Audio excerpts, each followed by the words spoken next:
For today's reading we will read from Luke chapter 5 verses 1 to 11.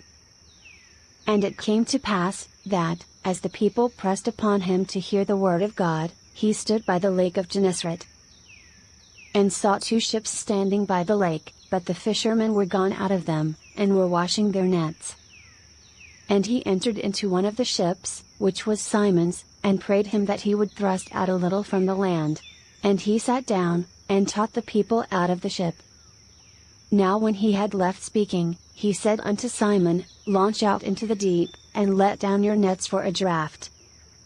And Simon answering said unto him, Master, we have toiled all the night, and have taken nothing, nevertheless at thy word I will let down the net. And when they had this done, they enclosed a great multitude of fishes, and their net brake. And they beckoned unto their partners, which were in the other ship, that they should come and help them. And they came, and filled both the ships, so that they began to sink. When Simon Peter saw it, he fell down at Jesus' knees, saying, Depart from me, for I am a sinful man, O Lord. For he was astonished, and all that were with him, at the draught of the fishes which they had taken. And so was also James, and John, the sons of Zebedee, which were partners with Simon. And Jesus said unto Simon, Fear not, from henceforth thou shalt catch men.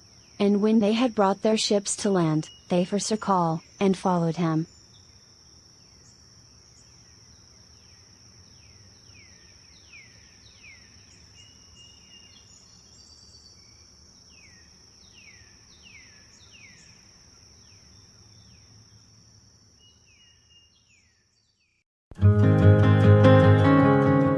A great haul of fish. Jesus spent a lot of time teaching and preaching. One particular day he was preaching on the shore of the Sea of Galilee. As usual, there were crowds of people near who were listening to him. Maybe it was the amount of people pressing in on him, or maybe it was just a new way to keep the attention of his listeners, but Jesus decided to get into a nearby empty boat and continue speaking from there. He finished what he was saying, and then turned to Simon and told him to go farther out where it was deep. He told Simon, Let down your nets to catch some fish. Simon was a bit doubtful because his crew worked all night and didn't catch anything. He knew that if he couldn't catch fish during the night, then it was highly unlikely that he would be able to during the day. Nevertheless, Simon reluctantly agreed and let the nets down again. Within a short time, their nets were so full of the fish that the nets were starting to tear. They called for another boat to come to their aid. It wasn't long before both boats were starting to sink due to the heavy load of fish. This miracle brought Simon Peter to his knees. He begged for forgiveness of his sins and was simultaneously in awe at the amount of fish they brought in. Of course he was. He did this for a living and had never seen anything like it.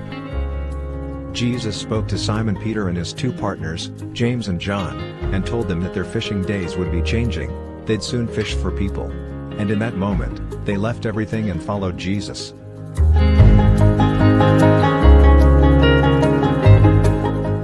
Doubt is not something we came up with in our lifetime. Case in point, the disciples of Jesus. We know they doubted. Peter and Thomas certainly did. Yet, God didn't hold it against them and continued to use them to change the world.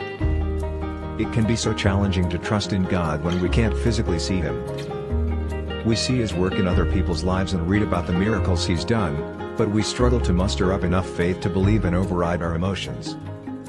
So, we doubt, and when we doubt, we feel guilty that we doubted and wonder if God is disappointed in us for our lack of faith. Here's the great news about our doubts: they don't define the rest of our lives. Meaning, we can doubt God many times, but then begin living our lives fully trusting in Him. Just because we have doubted in the past doesn't mean we will always doubt in the future. We may struggle with our own failure, but rest assured, God does not. He loves us deeply and continues to call us to trust Him. Thank you for watching. We hope that you've been blessed today. Please don't forget to like, share and subscribe. We'll see you again on the next video.